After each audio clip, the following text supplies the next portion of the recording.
a palavra que vem para unir, né, o professor do ensino comum e o professor do... Está cortando, Mar. Parceria, porque esse é colaborativo. Porém, eu, no meu ver, né, eu vou falar... é muito ruim a conexão. Não estou ouvindo, Márcia, está cortando. Para mim, a palavra parceria tem que ser de todos da equipe, e não só os dois professores. Então, é o que eu penso. E, assim, eu acho que também a gente pode ressaltar também que eu acho que essa abordagem, né, nova abordagem, ela vem meio para quebrar essa questão da gestão tradicional, né, de que só o professor lá, ele tem a sua regência, e aí o professor do especial fica lá naquele cantinho com o aluno, e então aí deixa de ser, né, só o professor protagonista. Então, a gente tem esse modelo de que o estudante é o protagonista e os dois estão ali para trabalhar mesmo numa parceria, né? Só que a gente sabe, né, que o professor da sala é o responsável, mas o planejamento eles podem estar, né, pensando junto, não só para a turma, mas para os alunos também de educação especial que estão ali na...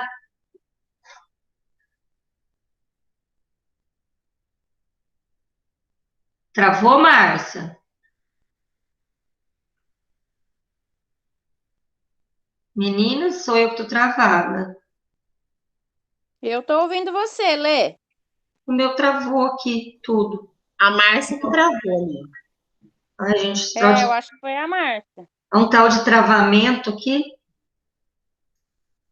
Essas tecnologias aí hoje. A tecnologia não está colaborativa. Eita, exatamente. Alguma contribuição, gente, em relação à definição? Está bem claro? Gu, quer acrescentar, Gu? Também? Eu tenho uma acrescentação aí, vou inventar uma palavra. Que eu acho que a gente...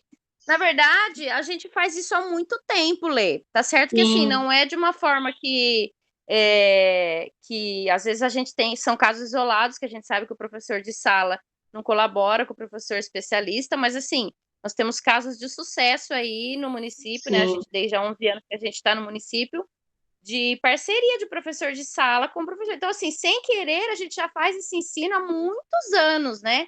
Eu acho que esse é a nossa grande carro-chefe, eu acho que a menina dos olhos do município de Agudos. É isso, a gente sempre trabalhou em parceria. Claro, tem os casos isolados, a gente tem professor que não manda as planilhas, mas, assim, de forma geral, esse trabalho a gente já faz e nem sabia que era isso, nem tinha definição, e agora as coisas começaram a vir modernidades aí, e a gente faz esse serviço há muito tempo. E também tem o professor da educação especial que também tem essa dificuldade de entrar, né, de dar oportunidade para o professor fazer essa troca. Tem alguns professores também que são mais fechados, né? Exatamente, Mas, assim, eu acho que abrindo mais isso agora, e se expondo, e todo mundo falando, de se cobrando, né, porque vai acabar se tornando uma cobrança, eu acredito, né, essas modernidades aí, essa questão do ensino remoto, ensino híbrido, e essas parcerias, eu acredito que vai ter que todo mundo se reinventar. Quem não fazia isso vai ter que fazer, e a gente vai ter que se adequar ao novo modelo aí, né? Que a gente já faz há algum tempo, mas que hoje vai acabar virando meio que regra, eu acho, no modelo de educação. Verdade. Mas e também, não, só comentar, assim, que é legal também a formação, né? Para fazer com os professores da sala comum, porque a maior dificuldade é em relação a eles, principalmente aqueles que já estão assim há muitos anos no magistério. Tem mais resistência, né? Maior, porque aí eles acabam achando que o aluno é só do especial e que a sala é só dele, sabe? Então, não é, né? O aluno é de todo mundo. É a primeira da escola, né? Sim, e se fosse pensar bem, o ensino colaborativo vai ajudar o professor da sala comum, né? No aprendizado de todos os alunos, mas então é legal essa formação para todos, eu acho. E é bom, assim, que o professor da educação especial, ele vem com umas ideias mais inovadoras, assim, né, de estar sempre mais voltado para o concreto, e isso também facilita todo o grupo, né, na aprendizagem, uma aprendizagem mais significativa. Gu, alguma... Estão me ouvindo? Por enquanto não, vou deixar vocês aí. Agora, Márcio, eu acho que o seu áudio está perfeito. Acho que quando você compartilhou, sobrecarregou sua internet, que deve ser muito boa. Então, o pior que é, Gu, nossa, a minha internet é uma das mais... Meu marido já paga justamente por isso, porque ele vê todos os vídeos, filmes, música, né, na televisão, né? Mas não sei por quê, eu tô achando que é o computador. Ó, eu compartilhei com você, Gu, tenta mandar então você, por favor. Vocês não estão vendo os slides aí que eu compartilhei? Tá aberto. Já compartilhei, Márcio. Já. Ah, então tá bom. Obrigado. Ah, perfeito. Pode ir, Lê, eu deixo vocês discutindo, depois eu falo alguma coisa. Legal. Karina já falou uma fala importante, já deixou aí uma fala importante, depois eu resgato. Então passa a segunda tela aí, por favor.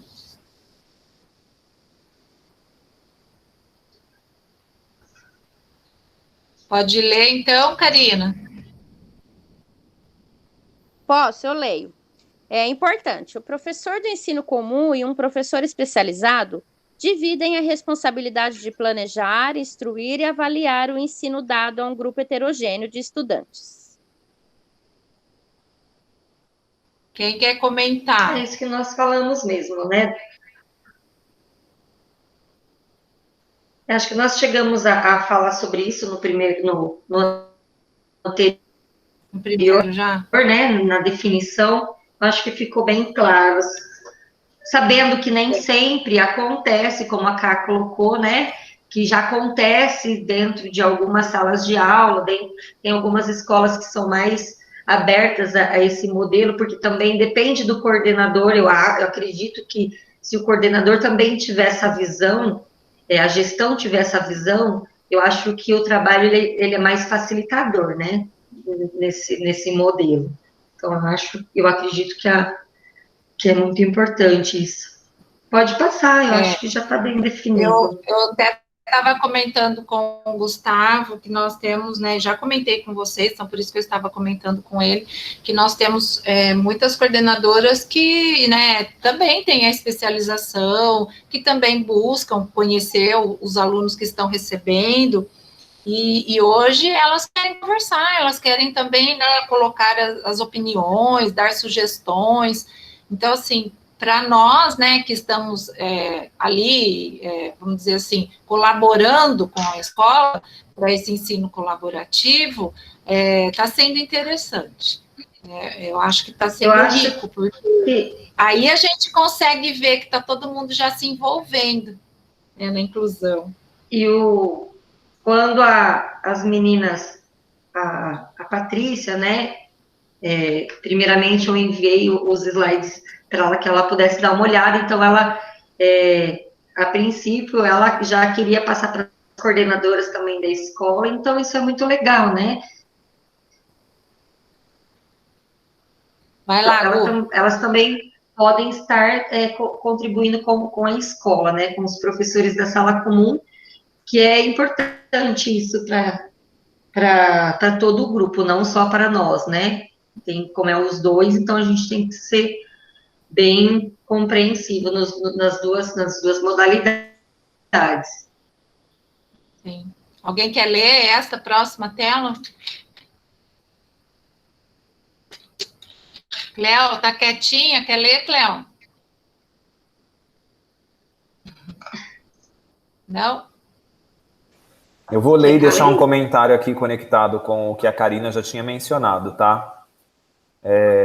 Aqui nessa lâmina tem. Nessa perspectiva, é visto que o estudante da educação especial tem o direito de permanecer na sala de aula comum, participando ativamente no contexto da sala de aula, pois este coensino pressupõe que o professor de educação especial atue como um apoio para a classe, não trabalhando exclusivamente centrado no estudante com deficiência. Aí a Karina já pontua, e o que eu coloco também na minha dissertação, ali na minha apresentação, que a educação especial de agudos, sim, ela tem aí como carro-chefe esse diferencial de ter o professor de educação especial dentro da sala de aula comum, fazendo o atendimento educacional especializado, e eu sou prova viva disso, fui trabalhar em outros municípios e isso não ocorre, não acontece. E dentro aí das pesquisas que eu tenho, né, buscado aí ler, e com as palestras que eu venho participando, é o que todo mundo espera, que os professores atuem, né, os especialistas de educação especial dentro da sala de aula, mas não nessa perspectiva que está aqui, e que às vezes acontece, o professor sombra, eu menciono isso. Eu já ouvi professores aqui no nosso município e outros chamando nós, enquanto professores especialistas, de professor sombra do aluno. E é essa visão que tem que cair por terra. É esse conceito de professor especialista de educação especial que tem que cair por terra. A Karina pontua aí, que eu também relembro isso lá na dissertação, que Agudos tem esse carro-chefe, é um diferencial. Eu, enquanto profissional, com as orientações da minha primeira itinerante, Gabriela, depois da Cris, que está aqui, são duas pessoas aí geniais, eu comecei a desenvolver um trabalho ali que eu percebia que era um pouco diferenciado de alguns outros profissionais. Claro que a gente não pode generalizar, porque aí entra naquele impasse que a Karina colocou aqui, né? Tem professor que vai aceitar trabalhar voluntariamente, vai entender que, enquanto profissional, ele pode contribuir para o professor da sala comum. E o da sala comum também com o nosso trabalho. Mas, para que isso aconteça, tem que existir esse ato voluntário, dos dois entenderem que são profissionais ali e que o aluno é de todos, que é o que a gente vem debatendo muito, né? Não só aluno com deficiência. Todos que estão ali na escola são alunos de todos.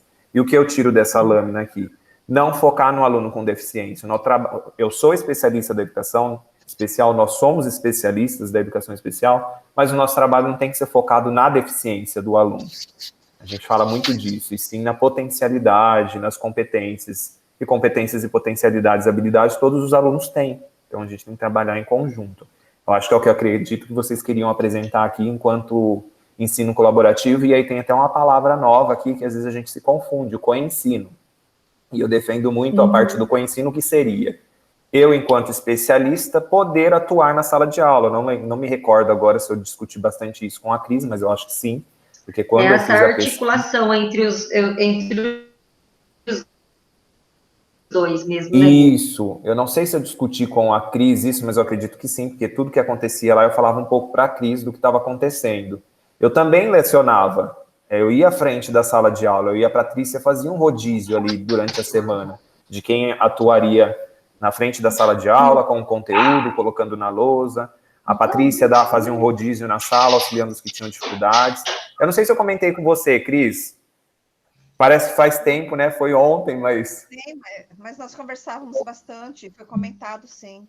Porque a gente tinha algumas coisas que a gente acabava discutindo, né? Bem isso. E isso. Conversamos sobre o coensino. O coensino entra nessa articulação, do professor especialista tomar a frente da sala também, mas isso tem que ser em comum. Os dois entendem que eu sei qual é a minha responsabilidade e a professora da sala comum sabe a dela, mas a gente tem que articular, tem que complementar um ao outro. E planejar também, né, Gu? Porque assim... Né? Sim, o planejamento aí que é o impasse. Não entendi, Márcia. A Simone foi minha itinerante, eu acho que ela conheceu um pouco do meu trabalho também com a Ju, né? Então, nós tivemos também grandes momentos, assim, entre a troca de regência, o planejamento para Alexandra. Se quiser falar alguma coisa, Simone, da sua experiência comigo, fala-se. Então, assim, é diferente quando o professor, a gente às vezes usa um termo, sei lá, titular, né?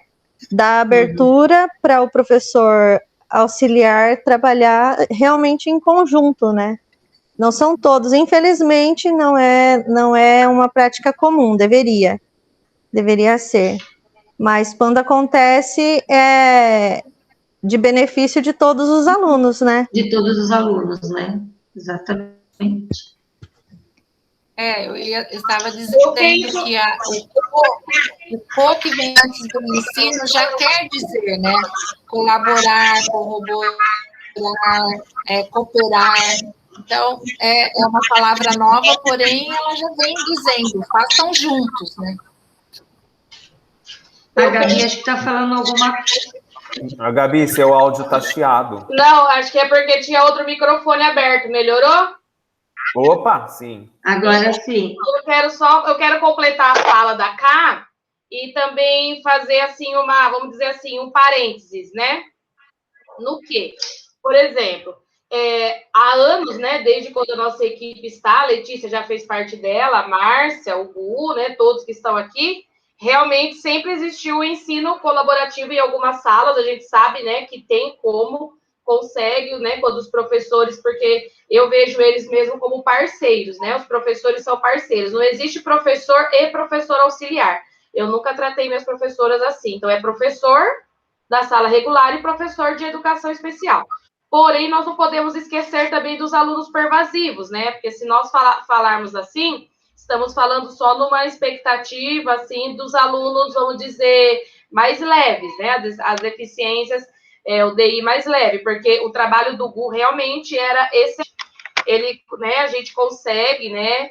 Eu tenho professoras que conseguem fazer essa troca mesmo de regência, a professora, né, regular, ir até o aluno, e a professora da educação especial ir à frente da sala. Porém, né, nós temos também aqueles alunos pervasivos. Eu, né, acho que todos os itinerantes, mas eu tive muitos alunos graves, né, pervasivos. Então, o que acontece? Nesse caso, fica um pouco mais difícil, mas nem é por falta de vontade ou das professoras. Segurança, né?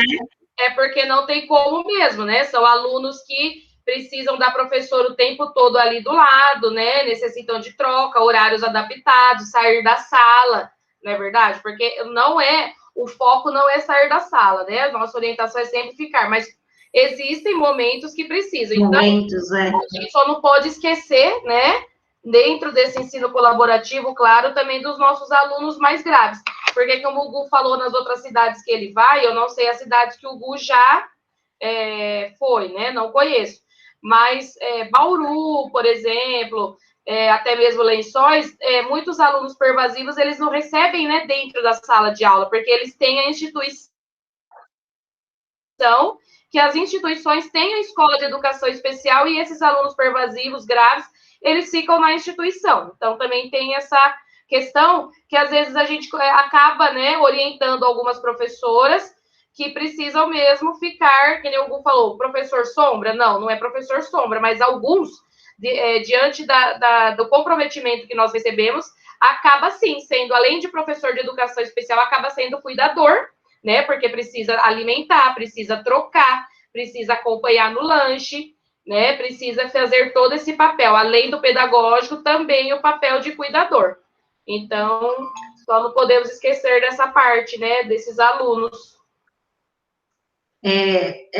Algo também para contribuir com a fala da Gabi, eu penso também em relação ao não cuidado, mas a maneira de fazer a intervenção, de repente, com uma criança, por exemplo, autista, que é mais comprometido. Então, de repente, o professor da sala, ele até tem esse vínculo com o aluno, porém, a intervenção, a maneira como você vai elaborar aquele movimento, que às vezes você precisa sentar atrás, você precisa fazer o movimento, direcionar a atividade. Então, alguns momentos eu já passei por momentos como esse, da professora da sala não conseguir fazer, né, esse papel. Então, assim, eu acredito que tem um pouco também de insegurança, também de formação, né? Então, isso também eu acredito que seja algo que o tempo, né, com esse aluno possa fazer com que esse professor também comece a fazer as atividades, para também poder fazer essa troca, essa regência. E, realmente, os pervasivos, eu acredito que sejam mais complicados a atuação do professor, porque também tem um caso, assim, então, assim, até mesmo alunos, eu não sei pegar porque tem som, meu Deus, mas isso, aquilo.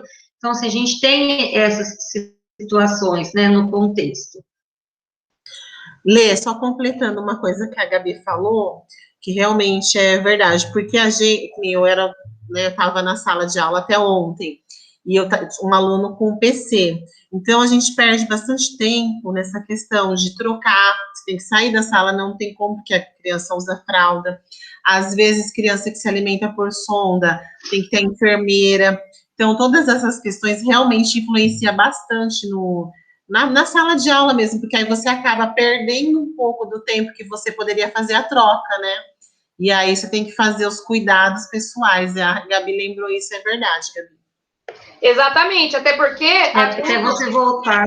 Agudos tem essa referência, como o Gu falou, né? Esse carro-chefe, porque nós recebemos todas as deficiências, então nós temos que estar preparados para tudo, né? Tanto no pedagógico como no cuidar, não é verdade? Senão, eu acho que é isso que fez o sucesso da nossa equipe, né? Penso eu, porque nós atendemos todas as equipes e realizando todos, né? Todo o trabalho que precisa ser feito a partir da hora que eles entram do portão para dentro, né? Da escola, a gente realiza tudo. Bacana, Gabi. Deixa eu fazer um adendo, né, para a gente entender um pouco sobre o ensino colaborativo. Eu que esquentei minha cabeça lendo, pesquisando para escrever a dissertação. O ensino colaborativo é como todos aqui estão falando mesmo, acontece em nosso município. Pederneiras é muito difícil acontecer, porque a sala de recursos é diferente, o professor às vezes não tem contato com o professor da sala, e a Canga muito menos, é um professor ou dois para a rede inteira, então não tem como ocorrer o ensino colaborativo, não é isso que eu estou dizendo, não tem como ter esse contato realmente assíduo com os professores. E aí, fazendo um adendo na fala da Gabi sobre os alunos pervasivos, o ensino colaborativo ele acontece de que forma? Ele não precisa ter realmente ali a regência, a troca de profissionais lecionando, mas o que tem que acontecer é cair por terra as falas, né, os conceitos, e os dois professores dialogarem mais sobre o ensino. Um exemplo, um aluno PC, a professora da educação especial acaba sendo sobrecarregada em preparar, planejar, adaptar materiais, e por muitas vezes o profissional ali, o titular, por assim dizer, da sala não tem nem contexto, não tem nem contato, e os demais nem sabem o que é aquilo dentro da sala de aula para aquele aluno, para suporte da alfabetização desse aluno. E dentro dessa perspectiva do ensino colaborativo, esses profissionais deveriam dialogar mais. A turma toda deveria saber mais do que está acontecendo ali com o João. O porquê que o João está aprendendo aquilo naquele dia e não é igual ao que eu estou aprendendo hoje. Ou seja, não é para o João, os 5 dias da semana, aprender algo diferente dos demais. É para o João aprender algo contextualizado com o conteúdo, com o PEI, com o plano de aula, o currículo da professora, mas de acordo com o que o João consegue naquele momento. Como eu já presenciei no Lídia TID, enquanto a Gabi era minha itinerante, a Fabi com o aluno autista, eu com o aluno DI e a Roberta como titular. A Roberta estava ali lecionando, dando alguns conteúdos, e as nossas atividades estavam sempre interligadas ou conectadas de alguma forma. Para o aluno autista, parecia que não, porque era algo muito, assim, ao nosso olho, ao nosso olhar, fácil, que para ele não era fácil. Vou dar um exemplo, está lá trabalhando o Dia da Água, enquanto todos estão recortando, fazendo cartaz e tudo mais do Dia da Água, o aluno autista está pintando a gotinha com a tinta guache azul, o significado da água. Isso tem significado, e dentro da perspectiva colaborativa, isso é um trabalho colaborativo. Eu não preciso realmente existir essas trocas, mas eu preciso do diálogo, eu preciso do planejamento que esteja um conectado com o outro, não fique um papel diferente do outro. Eu planejo a minha aula para o meu aluno João e a professora para o aluno dela, que é o que acontece, a gente sabe que tem essas falas, o aluno é seu, olha lá o aluno João, o aluno do Gustavo, professor especialista, e é isso que tem que cair por terra, que fala até nesse slide, ó. Refletir o contexto. O que é inclusão? Eu também achava que inclusão era só alunos com deficiências. Depois que eu fui estudar, peraí, inclusão é tudo. Inclusão sou eu que sou mais novo, é uma professora que é mais de idade, é o negro que está dentro da escola, é o aluno que não tem condições, é o aluno que tem condições. Inclusão é tudo. Então, é esse diálogo que tem que acontecer nos HTPCs para que se entendam o que é uma consultoria ou o que é o ensino colaborativo. O ensino colaborativo não é só a troca, é o diálogo, o planejamento e o tempo em conjunto desses profissionais. Que aí a gente entra numa discussão que é o impasse. Quando que a gente consegue planejar e fazer um HTPC em conjunto com os especialistas? São muitas as vertentes educacionais sobre o nosso trabalho. São muitos requisitos aí de trabalho que a gente tem que preencher, que acaba dificultando essa interlocução. Eu não sei vocês, eu percebo muito disso. É muita coisa, é 3 livros didáticos para o professor titular, diário de classe e tudo mais, e aí acaba sobrecarregando, e aí esse diálogo fica meio que de escanteio. Aí cada um acaba fazendo o seu papel. Com maestria, sim, mas aí dentro de uma perspectiva colaborativa, se os dois estivessem se auxiliando, é como, acho que a Simone já comentou, a Karina, todos irão avançar. Eu não vou ficar só no Joãozinho, eu vou ajudar a Roberta, a Clara, eu vou ajudar todo mundo que tem dificuldade dentro da sala. Não sei se deu para entender. Sim, Gu, deu para entender. Eu até concordo com você também nessa fala que você falou, porque esse exemplo que você deu realmente que acontecia no Lídia, né? Você viveu isso bem, nós vivemos, né? Nós dois. Isso bem de perto, né? Dentro da sala do Lídia Tid. Enquanto estava todo mundo recortando no quarto, quinto ano, ele estava pintando a gotinha com a tinta azul. Mas por quê? Porque ele tinha sensibilidade, ele é autista. Então, o que a gente estava fazendo, né? Tentando minimizar essa sensibilidade dele, fazer com que ele se acostumasse com tinta, aceitasse outras texturas, não é verdade? Dentro do mesmo contexto. Eu acho que isso que você falou foi perfeito, essa fala, não é apenas essa troca de regência. Eu acho que o que tem que ter, e que a gente, né, nós itinerantes, sempre lutamos por isso, né, nós sempre orientamos essa parceria, tem que sempre existir uma parceria entre a professora da sala regular com a professora de educação especial.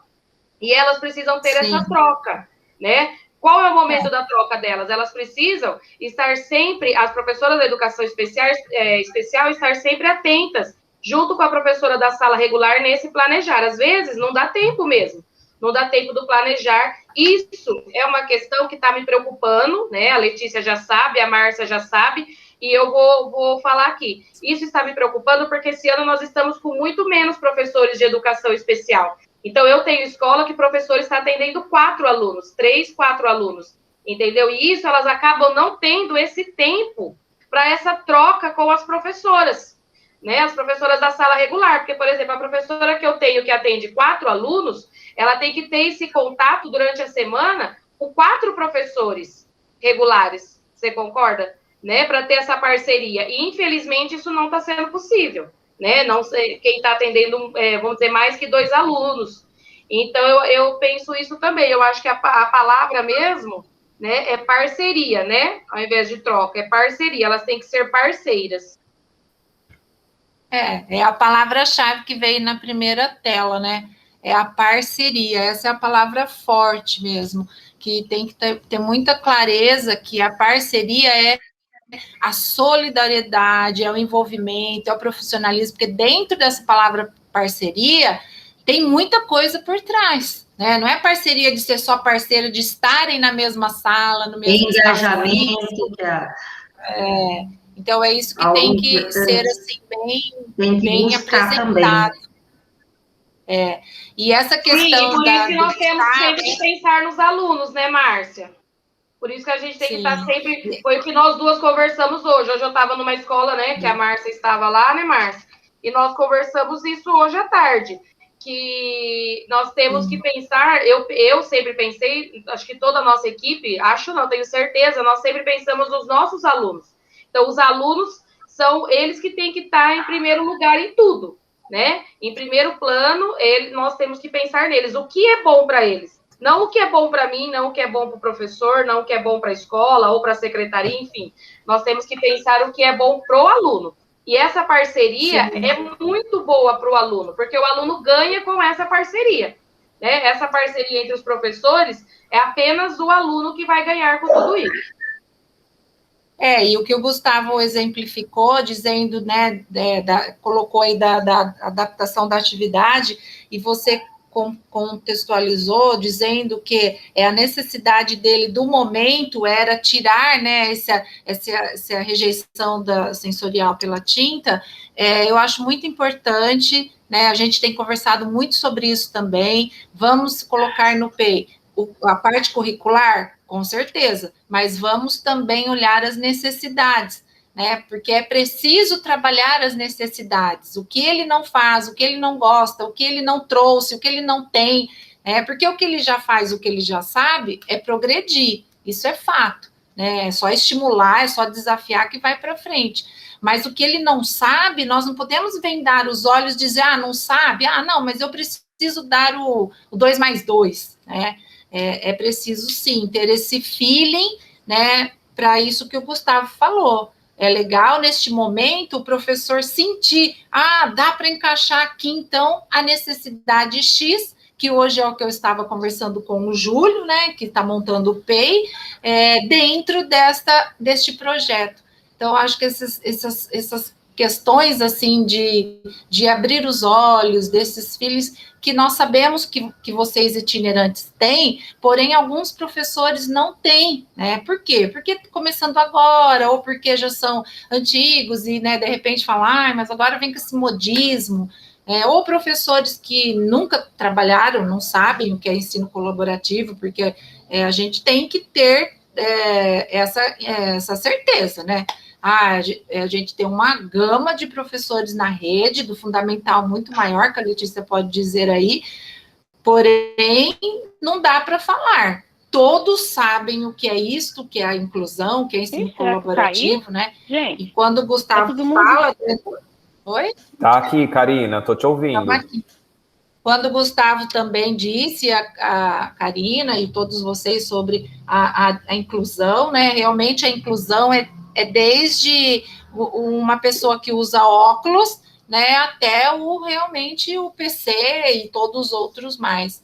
E toda escola tem que entender esse envolvimento, né, toda escola. Eu mesma já passei situação no qual a Gabriela era minha itinerante, de que a cozinheira negava o que o meu aluno queria comer. E eu estava fazendo um trabalho de alimentação com ele, porque ele selecionava, ele não queria todo o prato. Então, aos poucos, tudo separadinho, a gente ia oferecendo. Então, é uma questão assim, não é só do ensino colaborativo dentro da sala de aula quadradinho, é envolver também todos, né? Envolver toda a escola, né? Uhum. Vem de encontro com isso a minha pesquisa de mestrado e o que eu quero defender no doutorado agora. A Cris sabe muito disso, porque eu consegui coletar dados, assim, um dia, e até para participar do Educador do Ano, não foi nada combinado. Eu fui conversar com a cozinheira, com a Mariana, professora de Educação Física, fui andar pela escola para saber como que eles estavam enxergando a nossa aluna Ana Paula. E os discursos me chegaram a emocionar, me deixaram emocionado, porque todos perceberam a diferença. Então, quando se trabalha em parceria e o diálogo existe, né, é persistente dentro da escola, todos começam a olhar esse aluno com deficiência com outro olhar, né? Não é mais o aluno do Gustavo, é como a Gabi falou, o foco é o aluno, não é mais a deficiência, entendeu? Essa aluna, ela vai vir aqui na fila, ela vai comer como todos os outros. E se neste momento ela não quer comer esse alimento, ou ela fala que ela não gosta, é porque, devido à deficiência, como a Márcia colocou, ela não vai comer aquilo mesmo, ela não vai ingerir, é algo que não faz bem para ela naquele momento, tem que ser trabalhado aos poucos.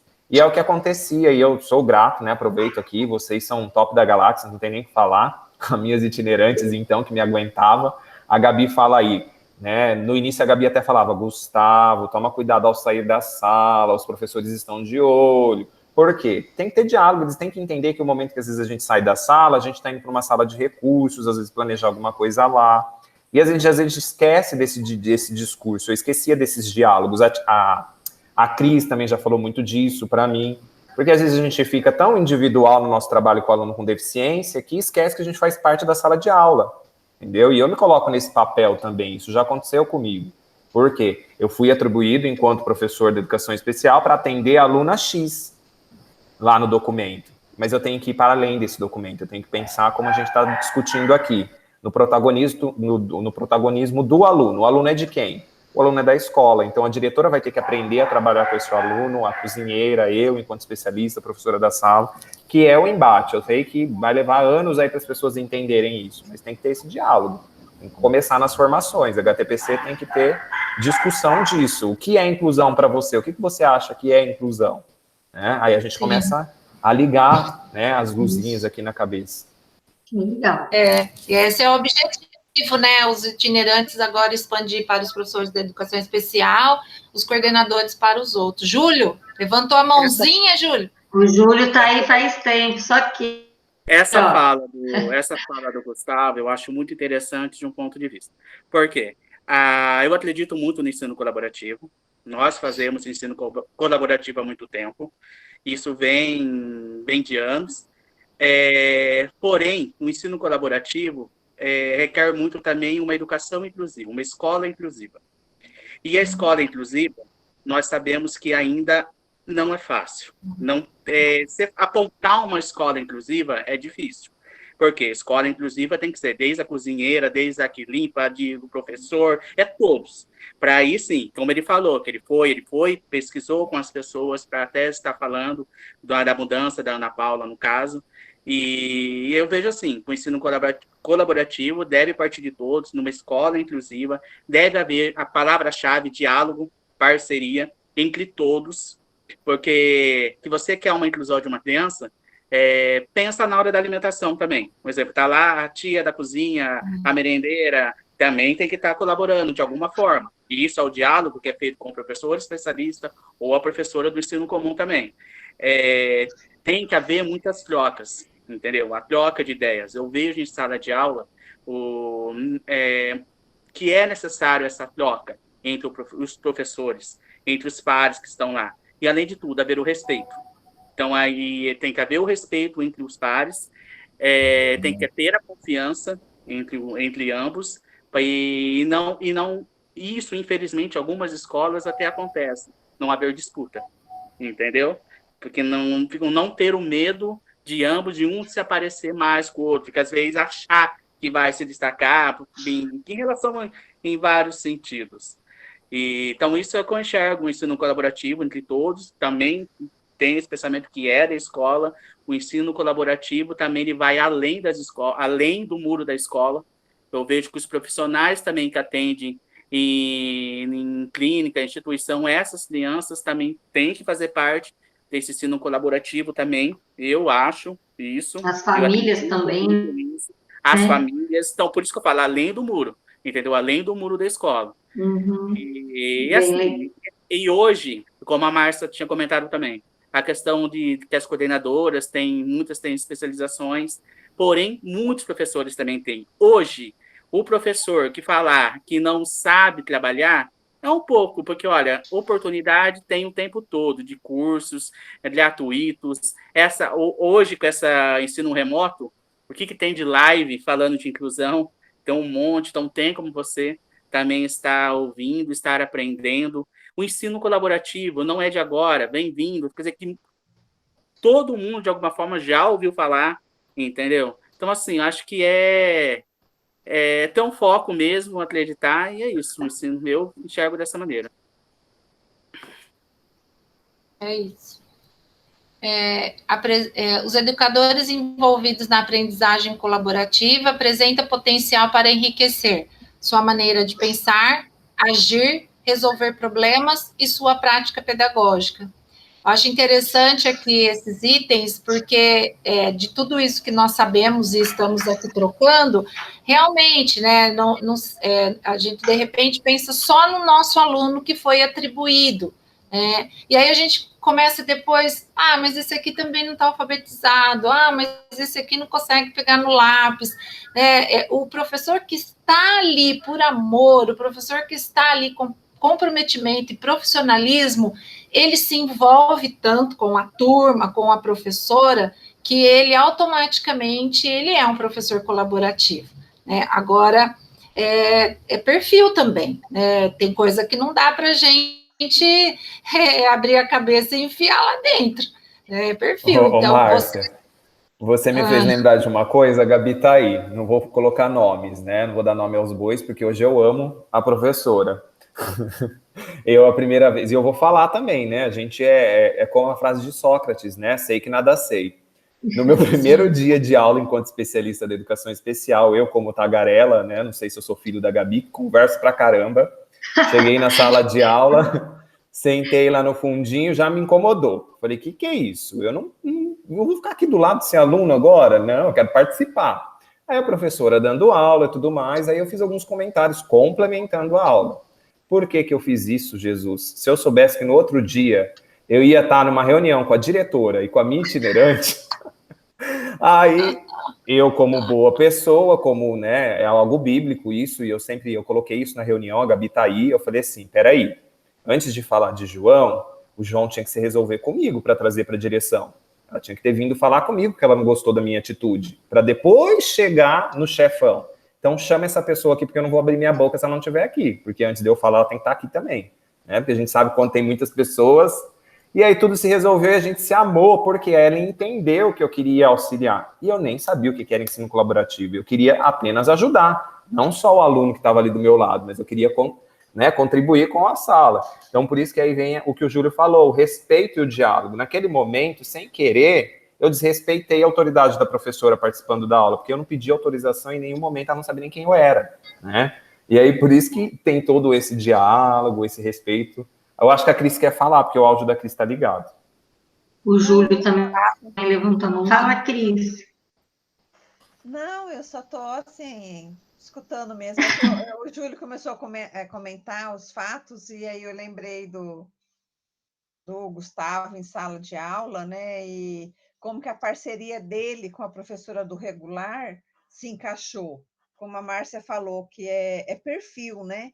E do Gustavo e a professora da sala foi uma coisa muito interessante, porque parece que um complementava. Tem que ter afinidade, né? Sim, assim, um complementava. O respeito, a afinidade, sim, tem que ir comendo pelas bordas primeiro. Aí chega mais no final do ano, parece que um olhava para o outro, já sabia, já se complementavam. Né, Gu? Essa parceria não foi tão fácil quanto pareceu. Graças a Deus, entre eu e ela foi perfeito, mas me colocaram num desafio que hoje eu nunca mais vou deixar de me desafiar. Eu amo desafio. Então, por isso, corri para o mestrado, para o doutorado, porque eu aprendi muito com aquela turma. Não tenho o que eu falar, gente. Me colocaram ali para... Eu falei, meu pai, eu chorei. Nunca imaginei que eu ia chorar na frente de uma diretora. Aí eu me entregando aqui para vocês. Chegou um momento que eu falei, não quero mais. Mas você tem que ser também a via de mão dupla, né? Espera aí, a Cris falou alguma coisa. Não, que fala, Cris. Na época, nós conversamos e tudo, e foi realmente um grande desafio, né? Sim, eu lembro a Cris me olhou assim, tipo, ai meu Deus, tadinho, será que vai aceitar? Mas hoje eu tenho uma paixão imensa. Via de mão dupla. Porque, sim, às vezes também, né, a gente fala de ensino colaborativo, do professor de educação especial lá na sala, na escola e tal, mas o Júlio tem um exemplo de uma professora da sala comum que ela busca a colaboração para ajudar a professora, que é excelente também, da educação especial. Então, ela já vem com as ideias casando, assim, uma coisa linda. Lógico que é assim, é dela, né? Então, ela ali não tem nem o que falar, ali é uma colaboração que mesmo que a professora da educação especial não queira, ela incute, né? E achei muito interessante o dia que eu vi o trabalho delas. Lê aí pra gente, Gabriela. Portanto, o ensino colaborativo é um apoio ao processo de inclusão. Porém, é necessário o apoio administrativo da escola, empatia na parceria entre os professores, compromisso na organização dos planejamentos, tempo e flexibilidade. Esse está um problema, hein? Tempo e flexibilidade está um problema nos dias atuais. Comunicação para a elaboração dos conteúdos a serem trabalhados. A comunicação também está meio problemático, né? Eu penso assim, eu vou falar, daí eu passo para a Letícia, né, porque eu acho que aí quando a gente fala também de esse apoio administrativo e tudo mais, aqui a gente levanta algumas situações, problemas, e lógico, não é perfeito, né, nem uma escola, nem o nosso trabalho, nem a rede. Então, e hoje muito mais, né? Nós estamos assim vivendo desafio, eu falo que não é mais diário, é por hora, né? Por horários desafios. E dentro disto, a Gabriela já está levantando, né? Já falou sobre o tempo e sobre a comunicação. Eu penso que nós temos que sentar, né? Agora é um ensino colaborativo que vai envolver a gente para não chegar a essa questão de problema na escola. Então, aonde nós podemos resolver a questão do tempo que você colocou sobre o planejamento? Então, vamos sentar todos os itinerantes, eu, a Letícia, e a gente passa para a supervisão, e aí chega a um denominador comum que vai levar para a direção.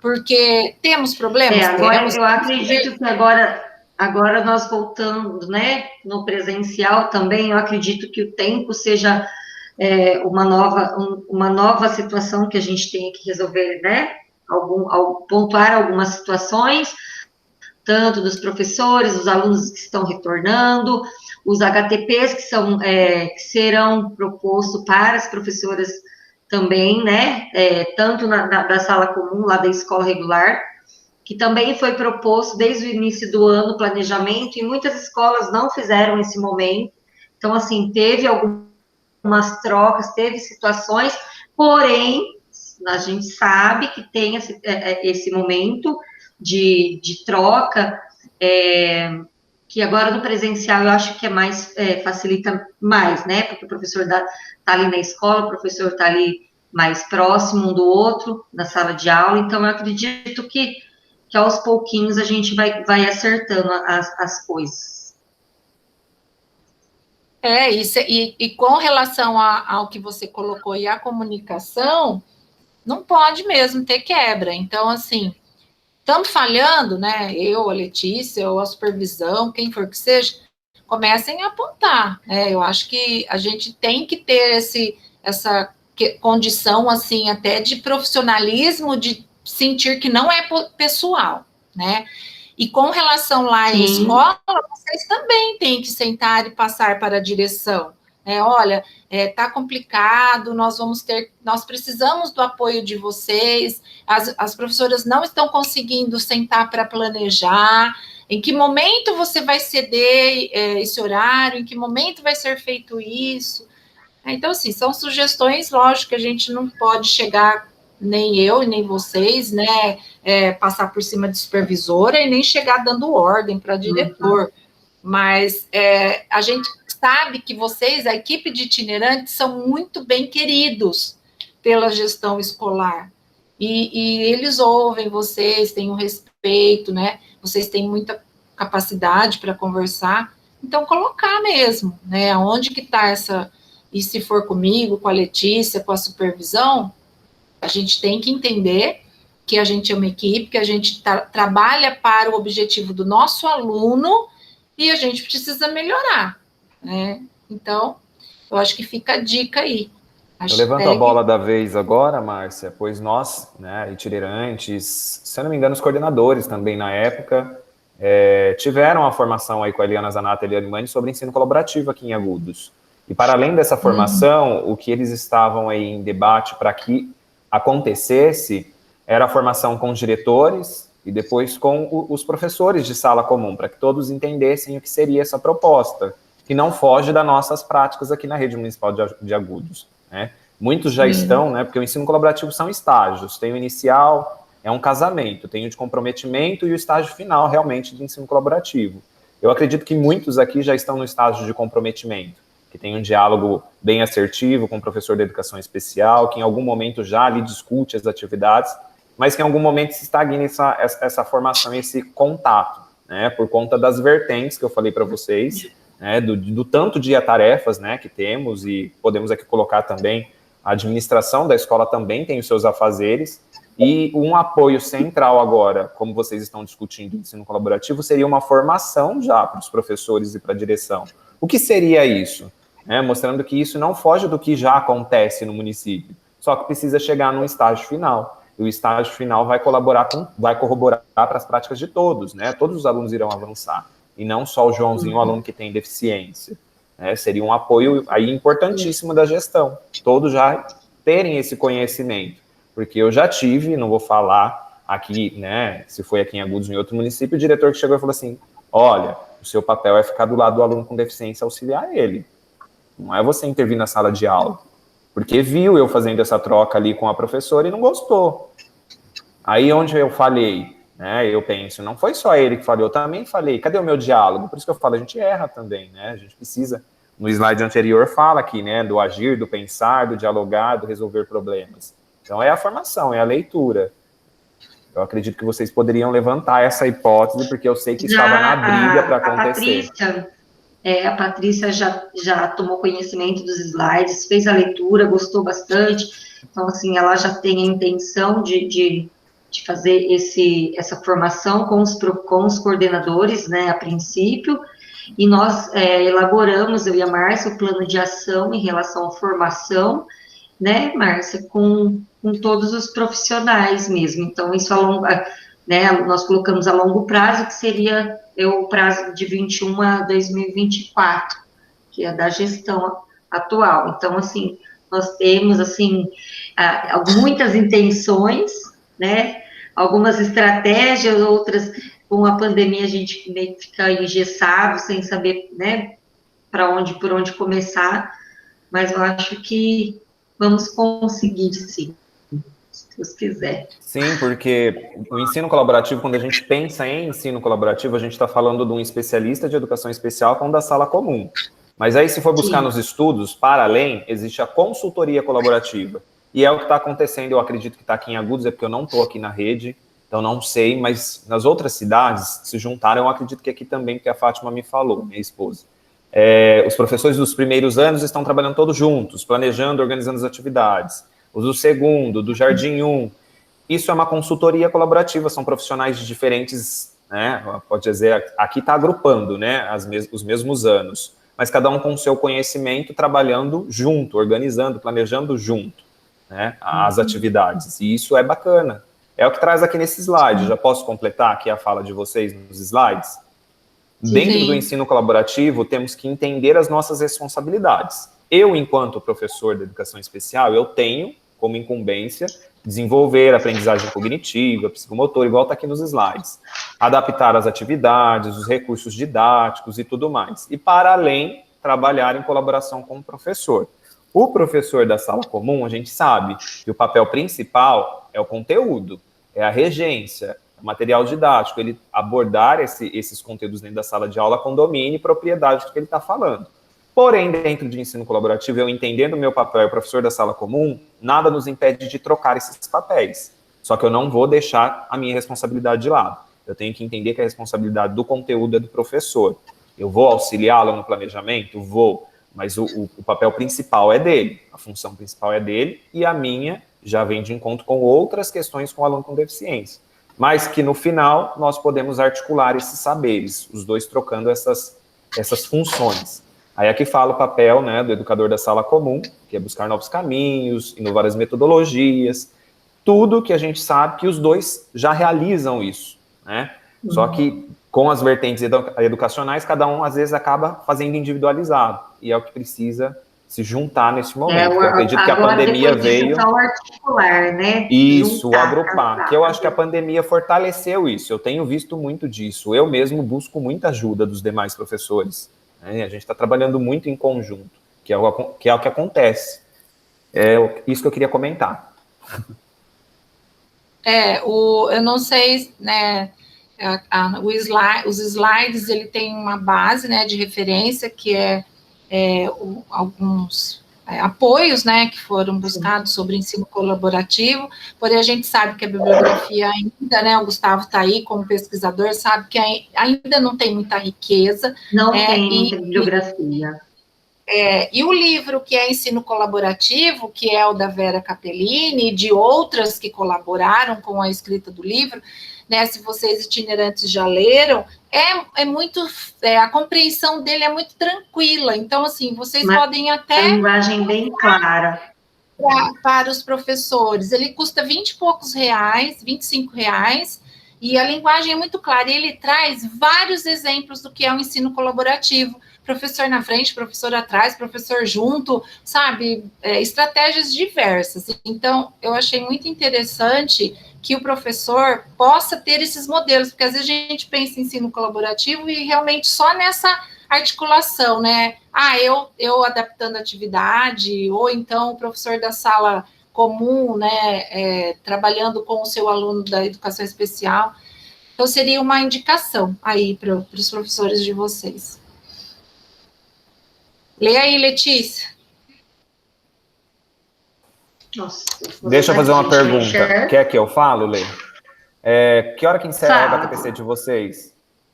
A reunião?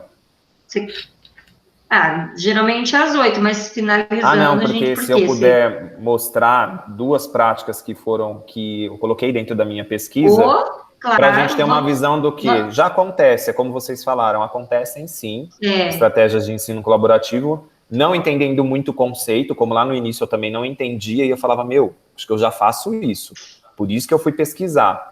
E aí eu mostro para vocês que aí clareia a mente, fala, nossa, o que é trabalhar colaborativamente, né? Falando assim, parece que é difícil, eu sentar, eu planejar, eu fazer tudo ao mesmo tempo com o professor. As meninas apresentam aqui para vocês, então, pode falar, Lê.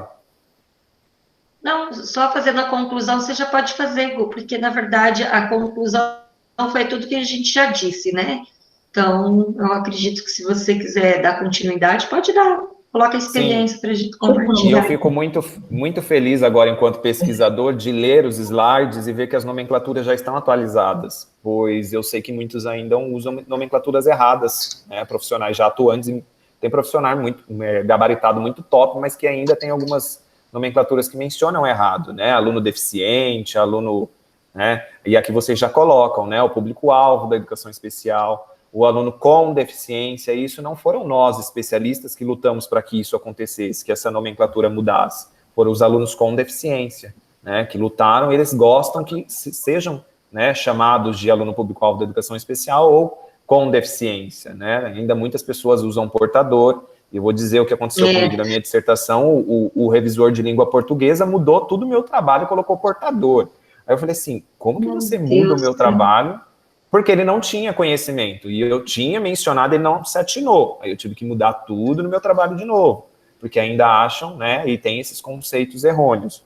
Para finalizar aqui os slides de vocês, a Gabi falou também de pensar no aluno. Eu sigo um aluno lá que ele foi no Luciano Huck, o Pedro, e ele é autista. E o que acontecia com esse menino na escola?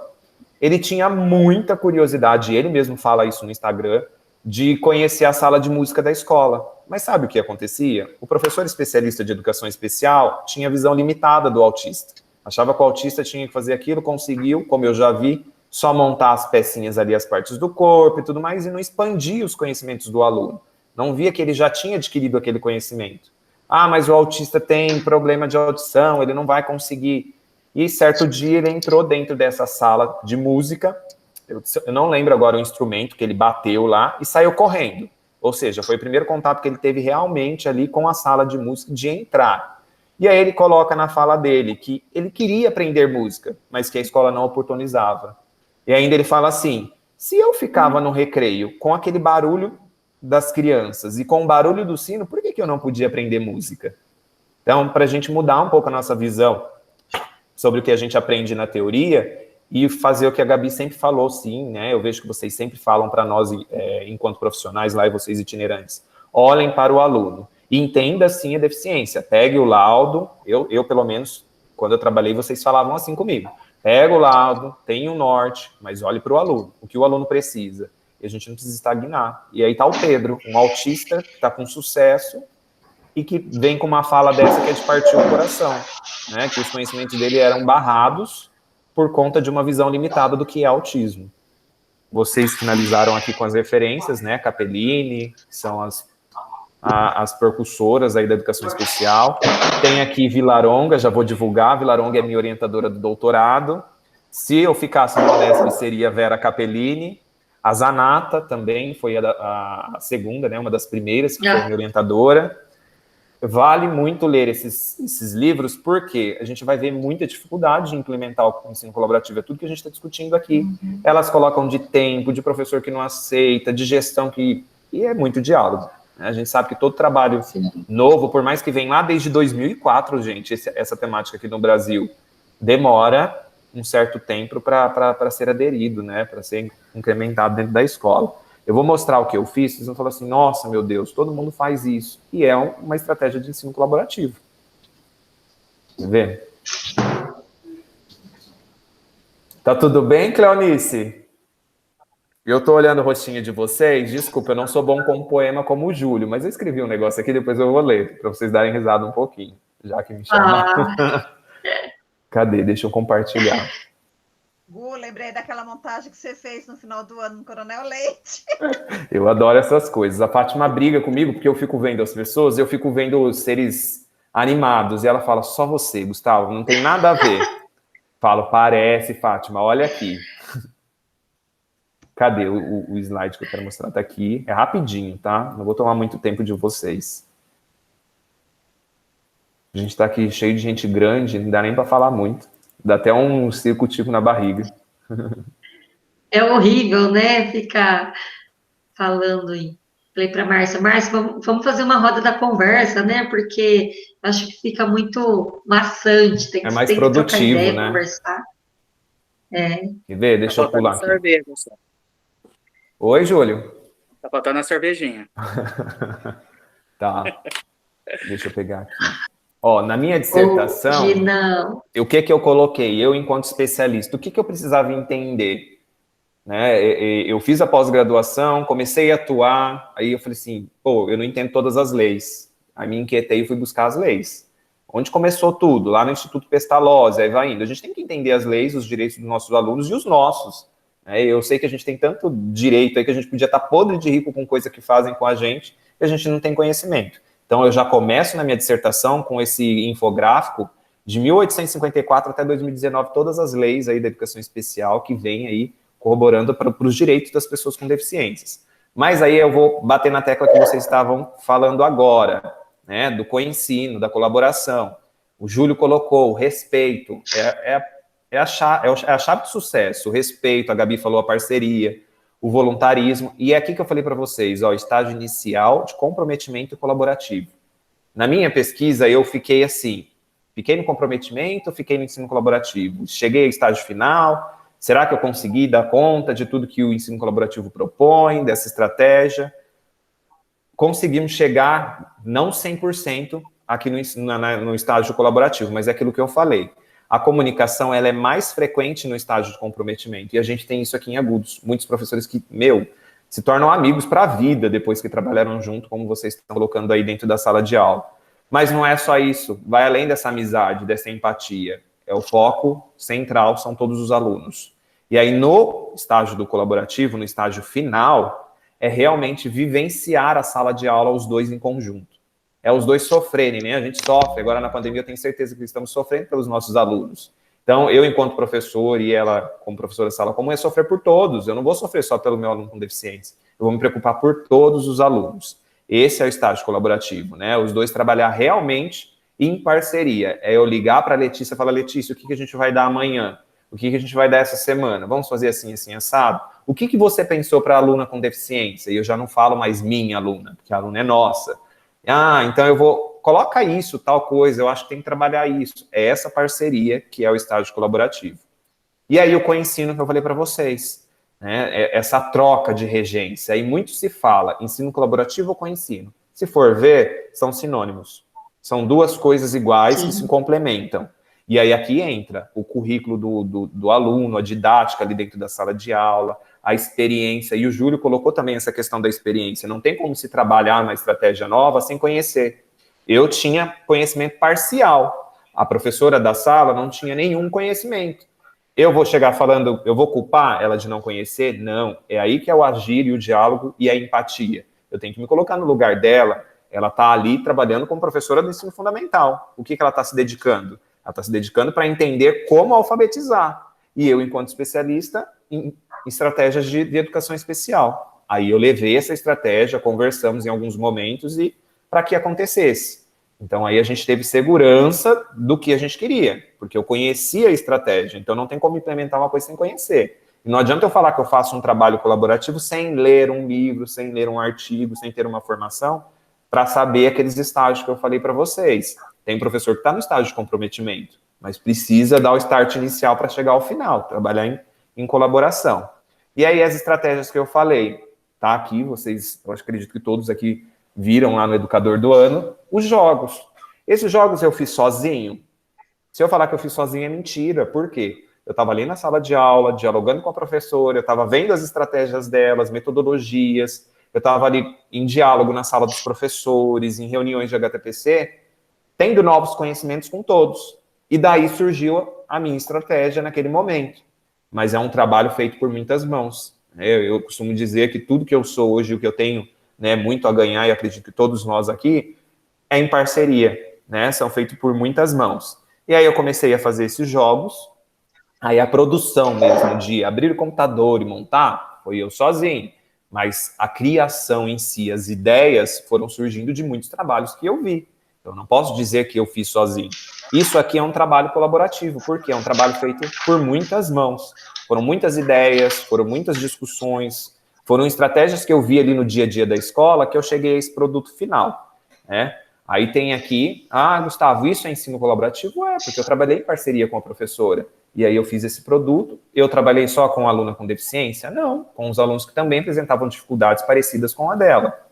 E aí, esses jogos, para vocês verem, ó, eles estavam plastificados, eram imagens da internet, gratuitas. Ao final, meu produto do mestrado, que vai ser comercializado em nome de Jesus, eu estou na correria para isso, tem essa cara nova aqui, ó. É um jogo comercial para que todos os professores tenham em sala de aula, né? Ele tem essa roupagem aqui todo com designer, e vou chegar aqui em novas estratégias. Aqui novamente, pensamos em uma estratégia, eu e a professora Patrícia. Patrícia, o que a gente tem que fazer para trabalhar com inclusão? Patrícia, o que é inclusão? Para mim, inclusão era isso, hoje não é mais isso. Então, já começou o diálogo ali dos conceitos. Então, para quem a gente tem que olhar, Patrícia? Não fala muito de protagonismo na BNCC e tudo mais? Então, a gente tem que olhar para. Então, eu elaborei essas vertentes aqui, que eu falo que são 3 pilares da inclusão. Isso aqui foi eu que criei, mas feito por outras mãos, com pensamentos que eu e a Patrícia discutimos. O olhar para, observar que e ouvir de. É o que estamos fazendo agora. Neste momento, olhando para uma estratégia. Agora, observando o que ela nos proporciona. E ouvindo outras pessoas falando sobre essas práticas. Pensando na inclusão e pensando na educação especial, eu tenho que olhar para o meu aluno. É o que a Gabi fala sempre, aí vocês falam. Eu tenho que observar o que esse aluno precisa, o que esse aluno adquiriu e o que eu tenho que avançar. E aí, dentro da estratégia de ensino colaborativo, eu tenho que olhar para todos. Aí o bicho pega, porque é difícil a gente conseguir realmente ali, assiduamente, fazer uma sondagem real de todos os alunos. Mas a gente tem que realizar. E ouvir o aluno. Como eu comentei do Pedro, o que o Pedro queria naquele momento? E eu vou contar, né, tem tempo ainda, o que aconteceu comigo hoje. Eu estou lecionando no primeiro ano no estado, fazem 1 semana e meia, vai fazer. E na minha sala tem um aluno autista. Quando esse aluno chegou, a escola ficou em choque. Por quê? Não tem professor do especial e não tinha cuidador. Mal sabiam eles que eu tinha formação, mas eu já trabalhei com autista? Não tenho propriedade, mas tive um profissional do meu lado que me trouxe ali uma boa bagagem de experiências. E quando eu olhei para esse aluno, né, a gente fala, autismo não se vê na cara. Não parecia realmente, e o aluno deslanchou no primeiro dia mais do que os demais que estavam ali na sala de reforço. E a escola viu que aquele aluno ficou de boa, no primeiro dia ele fez tudo certinho, ele falou as letras do alfabeto para os amigos, ele verbaliza, tem dificuldades em algumas palavras. Porém, o que aconteceu hoje? Né? Por que eu estou colocando isso? Por que eu preciso ouvir o meu aluno? Hoje ele chegou na escola, ele não queria fazer nada. E conversando com ele, eu olhei para ele, o que está acontecendo? Me fala. Ele relatou, né, com dificuldade algumas falas, papai, céu, estrelinha. E eu já sabia da história desse aluno, que ele é adotado, ele já foi adotado 3 vezes, essa é a 3ª vez. E o pai, né, adotivo, acho que com 90 dias aí de adoção, pegou Covid e faleceu. E a mãe conversou com ele e explicou o que estava correndo. E para você ver, um aluno autista olhou para mim, para os amigos e falou, papai, estrelinha, céu. Falei, Aí todo mundo, o que está acontecendo? O professor que hoje ele está, né, meio agressivo, ele estava um pouco agressivo, mas não comigo, ali com ele mesmo, derrubando tudo, jogando água. E aí eu conversei, fiz um pouco de carinho, falei que nós amávamos ele e que ele podia dormir um pouquinho e se tranquilizar se ele quisesse. Né? E expliquei para as crianças o que era. Ele tirou um cochilinho ali rápido, a gente sabe que a atenção, concentração e as atitudes de quem tem autismo é rápido ali o foco, né? Quando ele levantou, desestruturou a sala toda, né? Ou seja, precisou chamar a mãe. E eu falei, você quer que chame a sua mãe? Ele não queria ir embora. Sabe o que ele queria? Ele queria o caderno que não estava na bolsa. A mãe não mandou o caderno. Outra coisa que desestruturou totalmente a rotina dele. Para além disso, ele não via a hora de fazer educação física. Educação física era a última aula. E é difícil para ele entender que a educação física é a última aula. Mas aí ele voltou para a sala de aula depois de muita conversa, se jogou no chão, tudo aquilo que a gente sabe, mas aí foi embora. Ele precisou ir embora para que eu conseguisse, né, porque não tem um professor ali para ficar comigo, né, para que eu conseguisse dar andamento na sala de aula. Mas se eu não parasse para ouvir ele, eu não ia saber que naquele dia e hoje ele estava muito triste. E dava para ver na feição dele que ele estava triste. Ele estava triste porque ele tinha acabado de ganhar um pai há 90 dias e que faleceu do Covid. Né? E uma criança autista te falar isso, não estou aqui deixando em evidência a deficiência, mas entender que uma criança que muitos olham com um olhar limitado me falou aquilo. E não falou só para mim, falou para todos os funcionários enquanto ele estava no chão. Que ele queria o papai que estava estrelinha no céu. Que a mãe contou a história que o pai virou uma estrelinha e que todo dia à noite ele tem que olhar para a estrelinha. Enfim, esses 3 pilares começam nisso, olhar e ouvir o aluno, né? Desmistificar, disseminar e ramificar. É aquela minha fala que eu coloquei aqui para vocês. A gente precisa desmistificar essas nomenclaturas erradas ainda, esses conceitos errados, né? Do profissional da educação especial, o porquê que ele sai da sala, o porquê que tal atividade é mais, né, pensando assim, mais fácil para tal aluno, e que todos os alunos entendam que aquele aluno não é especial. Ele faz parte da educação especial, mas todos nós somos especiais. Eu dialogava muito isso lá na sala. Temos dificuldades, diversas dificuldades, e eu não vou me chamar de especial, ninguém me chama de especial. Por que a aluna é especial? Então, todos nós somos especiais. O ramificar é cuidar desse discurso. O cuidar desse discurso é estender esse discurso para além da sala, como a Márcia falou, não é só dentro do meu quadrado, é para fora da sala de aula, é para a sociedade, é com a mãe da aluna, como eu já fiz com a mãe da Ana Paula. Eu vi ali algumas atitudes que ela infantilizava a Ana Paula, e eu parei para conversar sobre, eu não podia olhar aquilo e deixar para lá. E junto com a Ana Paula presente. Vi algumas mudanças, sim. Percebi novas mudanças com o trabalho da Mara no ano passado, porque o nosso trabalho é um passo de formiguinha. Por isso que eu falo, é um trabalho de muitas mãos. Que aí chega aqui, ó, na ressignificação, reestruturação e rastreamento. Quando eu ressignifico as minhas práticas, eu cuido de tudo isso e eu busco uma reestruturação educacional, um discurso mais assertivo, uma prática mais voltada a todos e não ao meu aluno, né?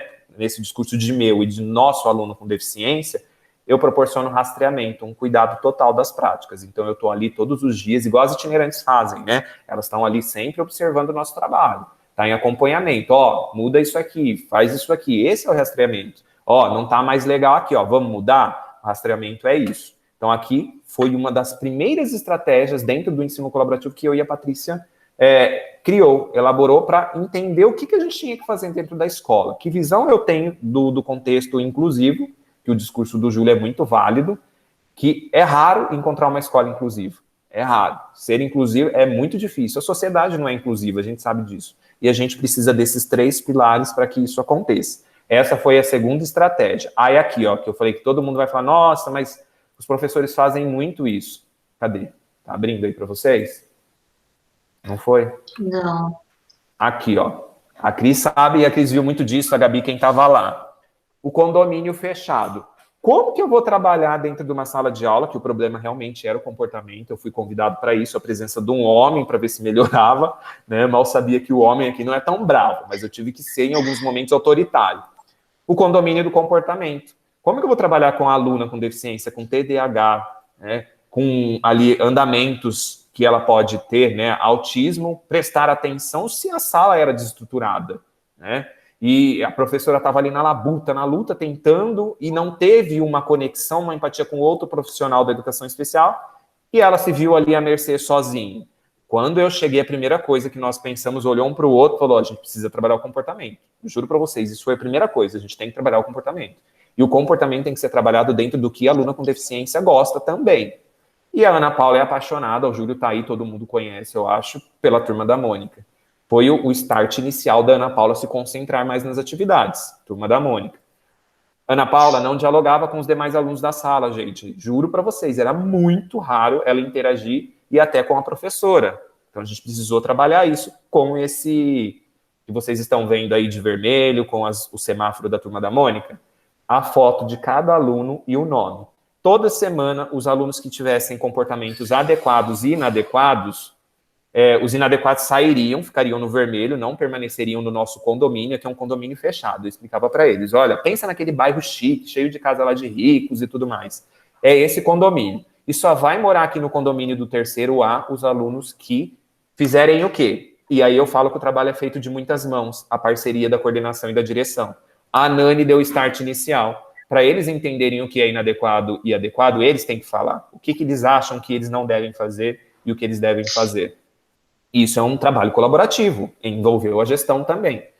Anotamos o que eles falaram, colocamos, e era dentro disso que a gente trabalhava o comportamento. Em um mês, eu juro para vocês que houve uma modificação. Foi um passo de formiguinha? Aconteceu em alguns momentos, né? As crises de alguns alunos em sala de aula? Acontece, a gente sabe que não muda totalmente. Mas favoreceu muito trabalhar com o condomínio. Essa imagem que vocês estão vendo aqui, que tem, parece que está escrito ovo, e em cima 3 risquinhos, são que o ensino colaborativo traz lá nesse livro que a Márcia apresentou para vocês, tem um outro também, sobre a organização da sala de aula. E eu pensei na nossa organização. Como vamos organizar essa sala? Pensando ali nos alunos de nível AI, outro trabalho feito de muitas mãos. No livro Giro tem a prova e vem lá, nível básico, acima do básico, alguma coisa assim, adequado. Não sei se vocês lembram disso. Eu peguei esse start inicial e falei, é assim que eu vou organizar a sala. O aluno do nível básico vai sentar com o nível médio. Ele não pode sentar do lado do avançado, porque senão ele vai fazer o quê? Ele vai fazer com que o avançado se desmotive nas atividades, porque o avançado tem que ficar ajudando o aluno que não sabe nada.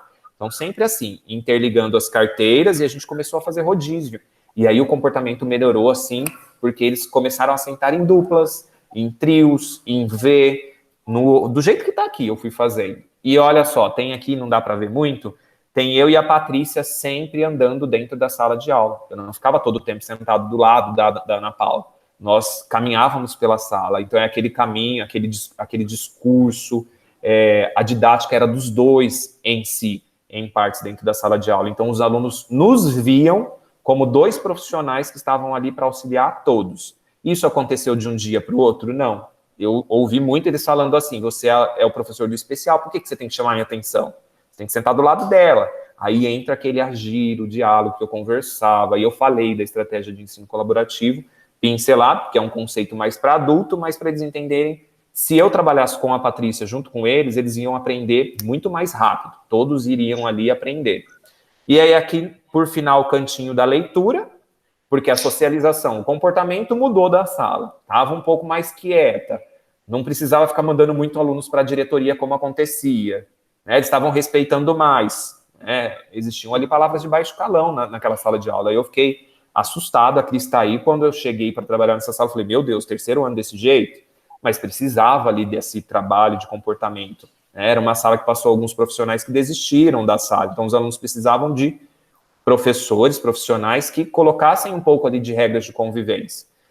E, trabalhando o comportamento, tem que trabalhar a socialização e interação da Ana Paula, o foco principal. A deficiência não era o foco, mas a aluna, como ela está aqui na escola e ela não conversa ainda, ela não interage. Cantinho da leitura, apaixonada por gibi. Você dá um gibi para ela, ela conta a história do gibi do jeito dela, mas ela faz a leitura de imagens. Só da Ana Paula? Não, de todos os alunos. O que vocês querem nesse cantinho?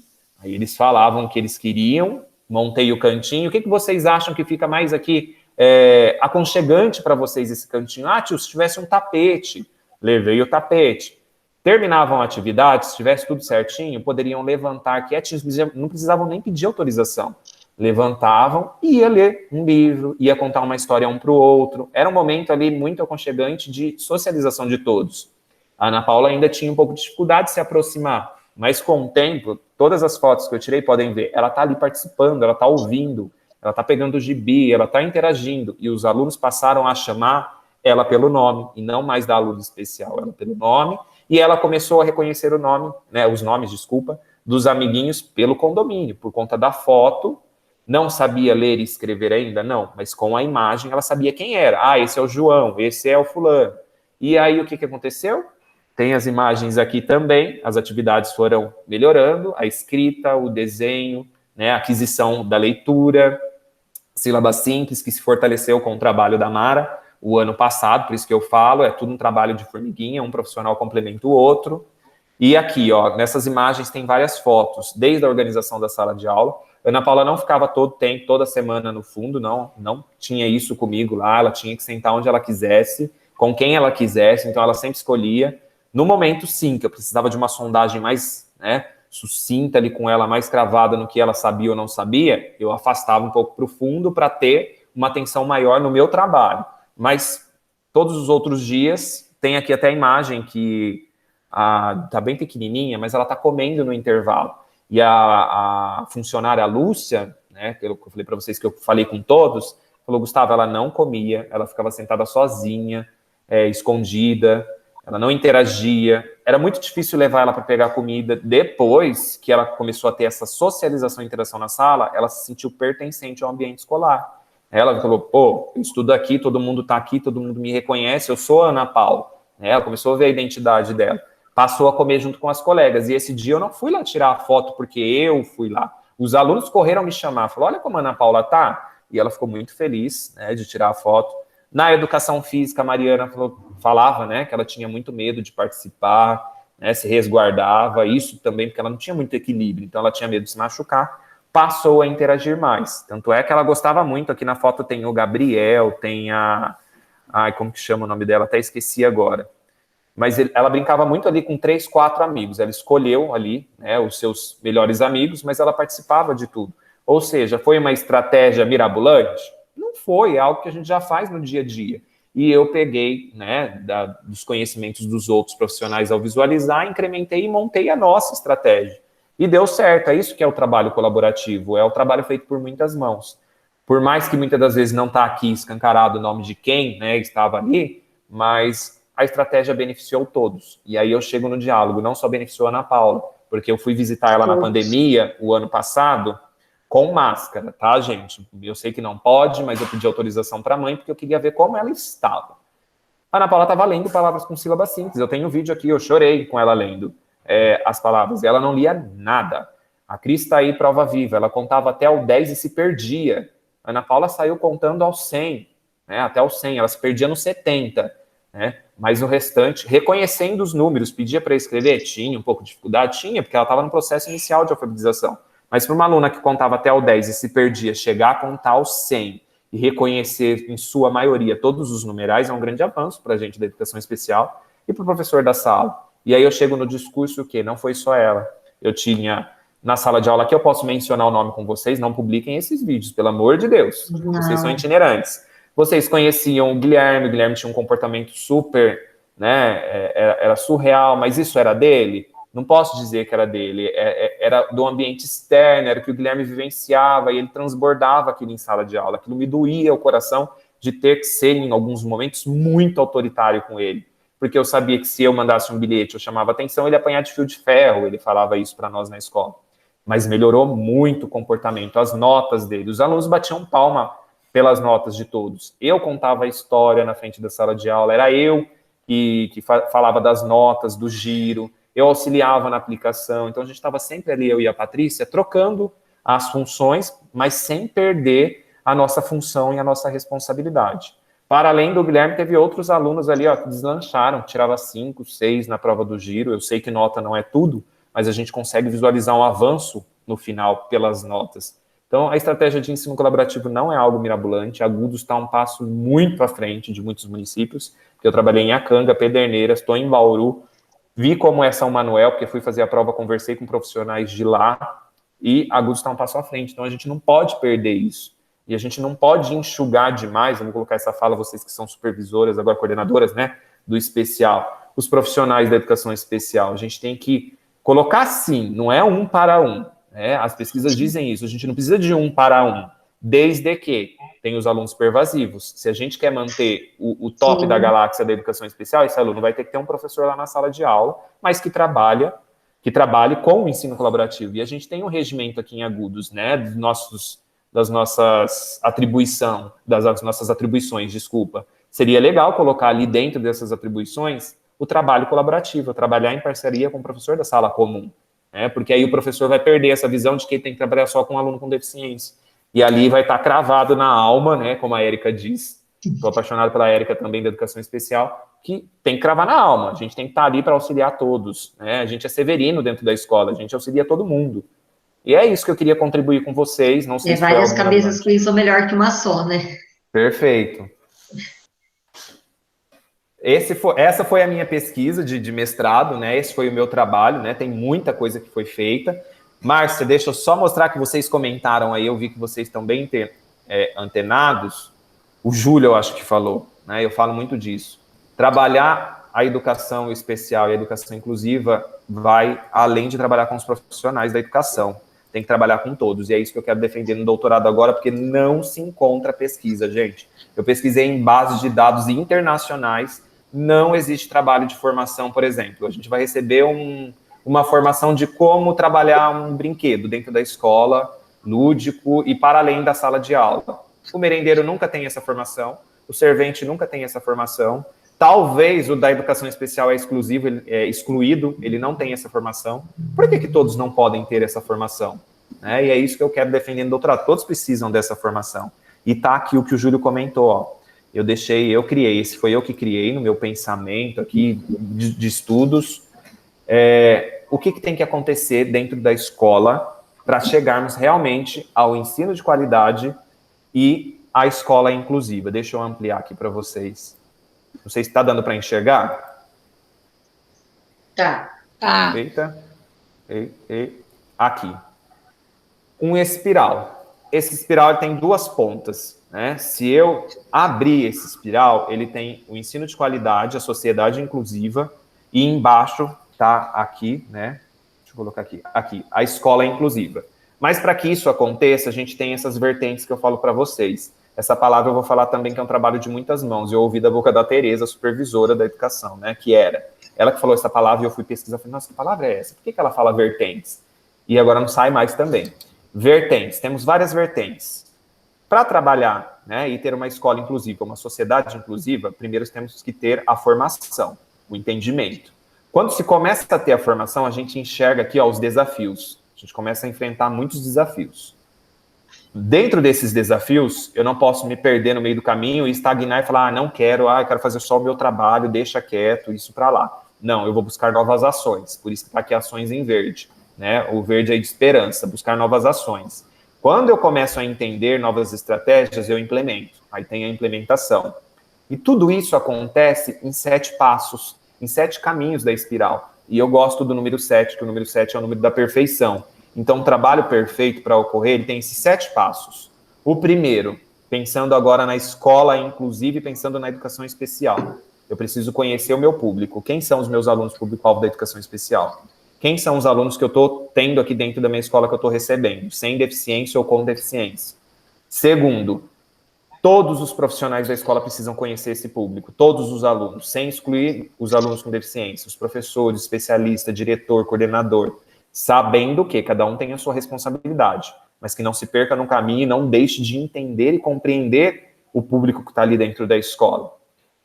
Eu não preciso olhar na minha lista, Ana Paula, nossa, chama a Gabi que a Gabi conhece, porque eu não sei quem é. A Gabi é itinerante, ela é do especial. Não, tem que conhecer o seu público, todos têm que conhecer os alunos que tem dentro da escola. É difícil, tem escola que tem 400 alunos, tá? Tem esse perdão aí que a gente acaba... Eu não conheço todos os alunos das escolas, mas a gente tem conhecimento das deficiências que eu tenho dentro da minha escola, do público que eu tenho lá. O terceiro, escolarização dos alunos para ele. Os alunos da educação especial não estão na escola para interagir. Eles não estão lá só para socializar, eles estão para aprender. Muitos ainda acham que eles vão apenas só fazer um risquinho e escrever o nome.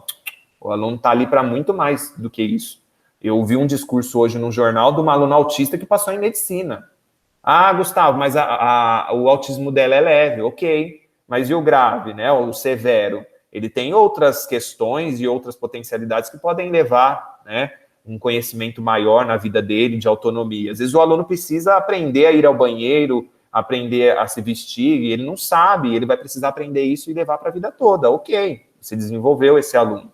Então é isso aqui, escolarização dos alunos público-alvo da educação especial, para além do que acham, né, tem a visão capacitada ali, né, o capacitismo que a gente fala, e já olha, ele só vai fazer isso porque ele tem essa limitação. Não, enxerga o aluno como ser humano. Depois você olha para a deficiência e tem o norte do seu trabalho. Aqui o quarto, a aceitação e formação em serviço. A aceitação é um passo que acontece dentro de nós, né? Para eu trabalhar com um aluno com deficiência, eu preciso me reconhecer enquanto ser humano, né? Para eu trabalhar com outras crianças na escola, com outros professores que têm uma religião X, um diretor que acredita em tal crença, eu preciso me aceitar, acreditar que cada um tem a sua crença, né? Tem a sua limitação, a sua... Né, respeito, né? O respeito, resumir, o respeito. Essa aceitação é interior, e a gente não cobra isso do outro, a gente não tem como cobrar e julgar. Isso vai acontecer, como falamos no ensino colaborativo, voluntariamente. Então, para que isso aconteça voluntariamente, eu preciso dar formação. O profissional que está dentro da escola precisa de formação. E como que eu coloco, como eu vejo agora no estado, um cuidador, como eu já vi histórias, que era caminhoneiro e aí caiu de gaiata e é cuidador de um aluno autista. E nunca teve uma formação. Como que eu coloco uma pessoa para trabalhar assim? Eu vou julgar a pessoa? Não, a pessoa precisa do trabalho. Mas e a formação? Graças a Deus a gente não tem isso aqui em Agudos. Para ser profissional da educação especial tem que ter a pós, tem que ter especialização. Mas para além disso, essa formação tem que se estender. A formação não é só nossa, é para todos. O Júlio mencionou, tem muitos profissionais que têm a formação. Mas quantas vezes eles trabalharam com aluno com deficiência? Poucas vezes, porque o trabalho às vezes acaba sendo individualizado. Então essa formação tem que estar ali no HTPC, tem que ser formação contínua. E aí entra o quinto aqui, ó, a reestruturação. Eu preciso reestruturar toda a organização de pensamento nosso, enquanto profissional da educação, e também da escola. E aqui entra também, né, arquitetônica e tudo mais. Uma palavra de reestruturação daquele caminho lá que eu falei de ressignificação de práticas, de uma escola, se eu tenho um aluno cadeirante, eu não vou mudar, a mãe quer que ele estuda nessa escola porque é perto da casa, mas não tem uma rampa, não tem condições agora, não tem verba, ele tem que estudar na escola que tem. Não, não é isso. O aluno quer estudar naquela escola, a gente vai buscar e vai correr atrás dos direitos para que aquele aluno fique naquela escola, perto da casa dele. Isso. E eu vejo muito disso nas itinerantes, principalmente eu que trabalhei ao lado da Gabi, de correria, né? Algo para além do trabalho dela, né? De remédio e tudo mais, consulta. Isso demonstra um trabalho de colaboração e amor pelo que faz. Aí entra aqui no sexto, ação colaborativa. O Júlio também comentou, vai além dos profissionais na escola de aula. É uma parceria com a família. A família faz parte da escola, a sociedade faz parte da escola, então tem que ter esse diálogo. E aí entra no 7, por isso que eu falo que eu gosto desse número, é perfeição, assertividade e efetivação. Eu só tenho um ensino, eu só chego na última... aqui o caminho da espiral, né, para se concretizar, quando eu abro ela, se torna uma linha reta, aí eu chego num trabalho perfeito, aí eu chego no ensino de qualidade, numa escola inclusiva, onde todos falam o mesmo diálogo, todos ali chegam e entendem um bem comum, como a Márcia colocou aí no início da fala dela, todos chegam a um denominador comum. Por que que estamos aqui? Qual é a minha responsabilidade para além de varrer o pátio da escola? Eu tenho que conhecer o meu público. E esse profissional precisa de formação. Ele não pode estar ali na escola, como a gente já presenciou aí nos jornais, pessoas que às vezes têm problemas mentais, que está inserido dentro da escola e acaba em algum momento tendo surtos e acontecendo, né, coisas horríveis que a gente vê por aí. Então tem que ter formação. A formação é permanente. Então tem que convidar esses profissionais com um diálogo mais amoroso para entenderem quem são esses alunos dentro da escola. E é isso que eu gostaria de contribuir. Incentivo também, né, Gustavo? Incentivo ao estudo, à pesquisa, né? Eu penso assim, toda vez que vai ter uma atribuição de um ano para o outro, ou até do processo seletivo, no qual o professor recebe a turma que ele vai trabalhar, automaticamente ele tem que buscar conhecer aquela faixa etária e, no caso da educação especial, aquela deficiência. Porque nós somos especialistas, mas nós passamos por uma escola no qual, assim, en passant foi dando as deficiências para nós, né? Nós não somos um doutor na área do autismo, um doutor na área do DI. Então, assim, tem que buscar. Então, enquanto gestora da educação infantil, o que eu falava? Você pegou uma turma de 4 anos, vai ler Montessori, vai ler Piaget, vai ler Vygotsky, vai ler o que precisa sobre o brincar nessa faixa etária, sobre os estímulos, sobre a alfabetização nessa faixa etária. Então, acho que o primeiro momento da formação, né, tem que ser assim, naquele momento que a coordenadora atribui, a diretora atribui a linha que ele vai trabalhar, o perfil da turma dele, o perfil do aluno, né, no nosso caso da educação especial, o laudo, quando ele chega na escola. Então, seu aluno é o fulano, o laudo dele é tal, e ele tem que buscar. Né? Mas... o que aconteceu, Márcia, dentro do nosso trabalho ali com a Patrícia, por isso que eu falei, lá no início, eu tinha parcial entendimento do que era. a Patrícia ainda não tinha ouvido falar, porque a formação foram só para os professores do especial, né, e os coordenadores itinerantes. O que eu fiz? Falei, eu vou defender um trabalho, uma pesquisa, a minha aluna tem deficiência intelectual, tem o TDAH, e eu preciso saber o que é isso. E aí eu comecei, junto com o mestrado, a cursar a pós de deficiência intelectual, para entender mais. E nisso a Patrícia correu para o mesmo caminho. A Patrícia começou a fazer a pós de educação especial inclusiva. Tanto é que no ano seguinte a Patrícia pegou uma aluna para trabalhar na educação especial para ter esse contato. Sim. E aí ela começou a ter uma visão, é isso que você passa enquanto professor especialista. Então, começa a entrar do lado do outro, a empatia, começa a vivenciar o que nós vivenciamos em muitos momentos, quando o professor não tem aceitação de ter um especialista ali dentro da sala de aula. Que é esse viés. Antes a gente escutava assim, né? Antes eu falo, porque às vezes eu falo, né? Quando eu comecei, né, Cléo? Quando foi o ano que a gente começou, né? E as pessoas caem para trás, né? Então é melhor não falar sobre isso. Mas assim, não tem dinheiro para comprar livro, a escola não tem livro, então, né? Vamos lá, vamos fazer uma lista, comprava livro e tal. Hoje não é preciso. Hoje tem a internet, tem o YouTube, tem os e-books, como o Júlio comentou, tem as lives, tem as formações continuadas na escola, tem o bate-papo com as itinerantes, né? Então, quem quer, busca. Quem quer, vai além. A Cleonice quer falar, deixa ela falar. O Júlio quer falar, ó. Mãozinha da Cleonice. O Júlio, eu devo aproveitar esse momento aqui. A Ana Paula é apaixonada pelo Júlio, a mãe também, elas relataram. E quando eu fui visitar, não sei se está passando ainda com você ainda, né, como psicopedagogo, mas são apaixonados, viu, Júlia? Aproveitando o momento aqui. É uma família muito participativa. Fico feliz em saber. Gosto muito da Ana Paula. Ô, Gustavo, quero parabenizar você, pela sua abordagem. Gostei muito da abordagem que você seu novo desafio, que esse seu desafio que você está trilhando é um desafio mesmo. Porém, vai ser um desafio de muitas conquistas, muita vitória. Porque o que você está pensando mesmo, como você falou, não tem muito, entendeu? Você está indo além, você está tendo uma visão de águia mesmo. Você está enxergando lá na frente. Então, isso que você está agora, a tua pesquisa agora, você vai ter muito sucesso mesmo, e você vai ter muito a compartilhar em várias cidades. Pode ter certeza disso. E você está tendo visão de águia. É verdade. Acertamos.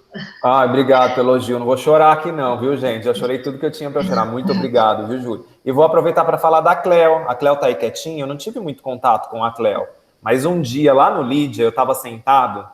Eu não sei se eu estava preparando a carinha dela. O meu projeto para o Educador do Ano e falei do mestrado para ela. E a Cléo olhou para mim e falou assim, eu te conheço sem você me conhecer, já me falaram de você. E me falou palavras assim, sabe aquelas palavras que a gente precisa ouvir no dia?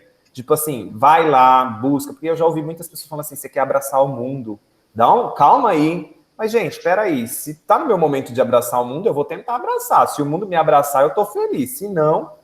E deu tudo certo, né, Cléo? Consegui entrar no mestrado, passei, aconselho. A Márcia colocou uma fala aqui também, eu fico muito feliz, e eu vou colocar aqui também, que já ouvi discursos em atribuições que me chatearam de, nossa, agora só tem merendeira querendo ser professora? Peraí, a profissão é sua, né? Não todos estão ali para aprender. Eu fico muito orgulhoso de ver que eu trabalho agora ao lado, né? Conheço agora, tenho mais contato, que está na escola da minha esposa pelo 2º ano, a merendeira Val. Quando eu substituí, ela era merendeira, a gente trocava super ideias e hoje está atuando como professora. Então, está aberto para todos, né? O bom diálogo, o incentivo vale muito a pena, né? A profissão aí está aberta. E, Cléo, muito obrigado. Eu sei que todos aqui, sim, emanaram coisas positivas. A Gabi, todo mundo que eu conheço. A Simone não tive muito contato, mas gratidão, viu? Espero ter contribuído um pouquinho aí com vocês. Pessoas grandes. Ai, em frente, ó. Um pouquinho não, né? Muito, né? Não termina antes de eu ler o negócio aqui, hein, para vocês rirem um pouco. Cadê a Gabi? A Gabi dá muitas risadas. A Cris, então, lê aí pra a Cris gente é brava, terminar. viu? Eu tenho medo da Cris. Não sou Cris é brava. A Cris é brava, não. Lê aí, então. O título... Parabéns. Obrigado, Cris. Você tem os obstáculos na sua vida, mas você vence com maestria. Tá? Eu vejo também lá no futuro você brilhar, como o Júlio disse, que você tem garra. Eu lembro quando você começou, que você ficava se ia dar conta, se não ia dar conta.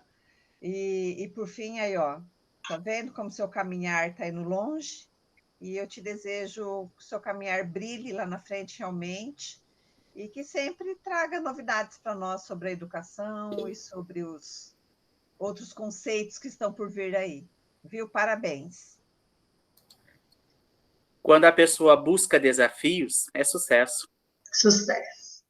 Engajamento.